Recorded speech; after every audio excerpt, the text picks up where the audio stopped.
மாண்புமிகு தமிழ்நாடு முதலமைச்சர் அவர்களின் தலைமையில் நடைபெற்றுக் கொண்டிருக்கும் நல்லாட்சியில் மாற்றுத்திறனாளிகள் நலத்துறை பல சீர்மிகு வளர்ச்சிகளை தன் வரலாற்றில் எட்டியுள்ளது. முதலமைச்சரின் நேரடி கட்டுப்பாட்டில் கொண்டுவரப்பட்ட திட்டங்களாக மாற்றுத்திறனாளிகளுக்கான உதவித் தொகையை ரூபாய் 1000 1500 உயர்த்தியது.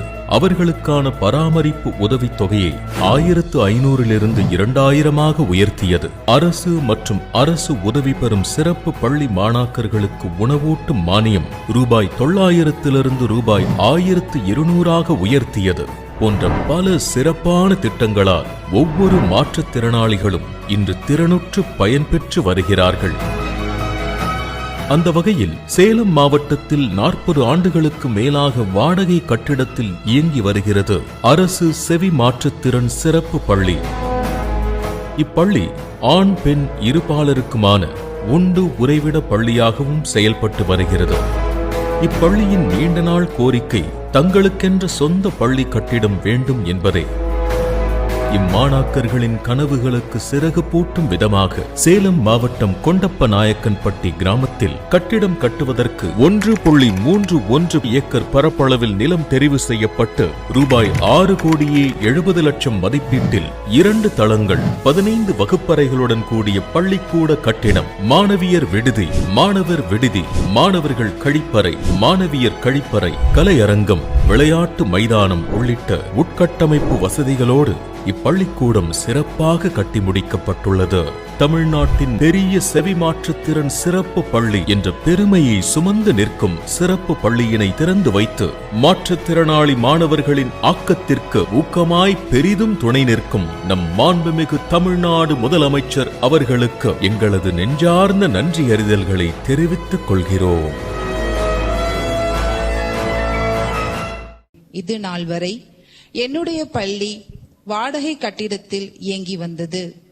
தற்போது புதிய பள்ளி கட்டிடம் ஏற்காடு அடிவாரத்திலேயே கணினி ஆய்வகம், உயர் தொழில்நுட்ப வகுப்பறை, ஆண்கள் பெண்கள் விடுதி என அனைத்து வசதிகளுடன் கூடிய புதிய பள்ளி கட்டிடத்தை எங்களுக்கு கட்டி கொடுத்தமைக்கு மனமார்ந்த நன்றிகளை தெரிவித்துக் கொள்கிறேன்.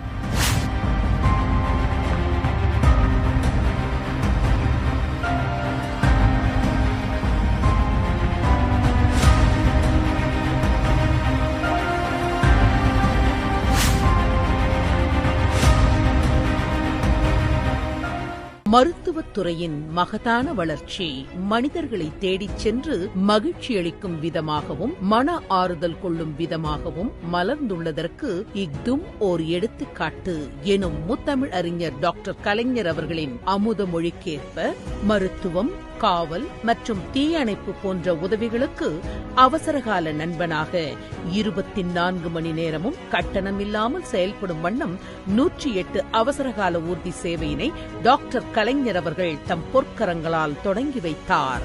மாண்புமிகு தமிழ்நாடு முதலமைச்சர் அவர்களின் வழிகாட்டுதலின்படி 108 அவசரகால ஊர்தி சேவைகள் துரிதப்படுத்தப்பட்டு வெள்ளப் பகுதிகளில் பாதிக்கப்பட்ட 4731 பேர் மருத்துவமனைகளில் அனுமதிக்கப்பட்டனர். இதுவரை 1,50,00,000 மேற்பட்டோர் பயனடைந்துள்ளனர். தற்பொழுது 62 புதிய அவசரகால ஊர்திகளை தமிழ்நாட்டுக்கு அர்ப்பணிக்கின்றார்கள்.